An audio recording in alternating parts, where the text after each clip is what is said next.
ರಾಜ್ಯ ಕಾಂಗ್ರೆಸ್ ಅಭ್ಯರ್ಥಿಗಳ ಮೂರನೇ ಪಟ್ಟಿಯನ್ನ ರಿಲೀಸ್ ಮಾಡಲಾಗಿದೆ. ಮೂರನೇ ಪಟ್ಟಿಯಲ್ಲಿ 3 ಕ್ಷೇತ್ರಗಳಿಗೆ ಅಭ್ಯರ್ಥಿಯನ್ನ ಘೋಷಣೆ ಮಾಡಲಾಗಿದೆ. ಚಿಕ್ಕಬಳ್ಳಾಪುರದಿಂದ ರಕ್ಷಾರಾಮಯ್ಯ, ಚಾಮರಾಜನಗರದಲ್ಲಿ ಸುನಿಲ್ ಬೋಸ್, ಬಳ್ಳಾರಿ ಲೋಕಸಭಾ ಕ್ಷೇತ್ರಕ್ಕೆ ಇ ತುಕಾರಾಂ ಹೆಸರನ್ನ ಘೋಷಣೆ ಮಾಡಲಾಗಿದೆ. ಇನ್ನೂ ಸಹ ಕೋಲಾರ ಟಿಕೆಟ್ ಕಗ್ಗಂಟಾಗೆ ಉಳಿದಿದೆ. ಬಣ ಬಡಿದಾಟದಿಂದಾಗಿ ಕೋಲಾರ ಟಿಕೆಟ್ ಅನ್ನ ಇನ್ನೂ ಸಹ ಕಾಂಗ್ರೆಸ್ ಘೋಷಣೆ ಮಾಡಿಲ್ಲ. ಮೂರನೇ ಲಿಸ್ಟ್ ಅನ್ನ ಸಹ ಅನೌನ್ಸ್ ಮಾಡಲಾಗಿದೆ ಕಾಂಗ್ರೆಸ್ನಿಂದ. ಮೂರನೇ ಪಟ್ಟಿಯಲ್ಲಿ 3 ಕ್ಷೇತ್ರಗಳ ಅಭ್ಯರ್ಥಿಯನ್ನ ಘೋಷಣೆ ಮಾಡಲಾಗಿದೆ. ಕೋಲಾರಕ್ಕೆ ಇನ್ನೂ ಸಹ ಯಾರು ಅಭ್ಯರ್ಥಿ ಅನ್ನೋದು ಘೋಷಣೆ ಆಗಿಲ್ಲ. ಬಣ ಬಡಿದಾಟ ಇನ್ನೂ ಸಹ ತಣ್ಣಗಾಗದೇ ಇರೋ ಹಿನ್ನೆಲೆಯಲ್ಲಿ ಕೋಲಾರವನ್ನ ಇನ್ನೂ ಸಹ ಪೆಂಡಿಂಗ್ ನಲ್ಲಿ ಇಟ್ಕೊಳ್ಳಲಾಗಿದೆ ಕಾಂಗ್ರೆಸ್ನಿಂದ. ಚಿಕ್ಕಬಳ್ಳಾಪುರ ರಕ್ಷಾರಾಮಯ್ಯ, ಚಾಮರಾಜನಗರದಿಂದ ಸುನಿಲ್ ಬೋಸ್ಗೆ ಟಿಕೆಟ್ ಕೊಡಲಾಗಿದೆ.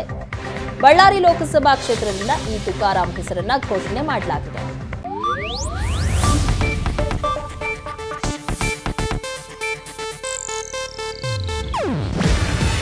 ಇದು ಏಷ್ಯಾನೆಟ್ ನ್ಯೂಸ್ ನೆಟ್ವರ್ಕ್ ಪ್ರಸ್ತುತಿ.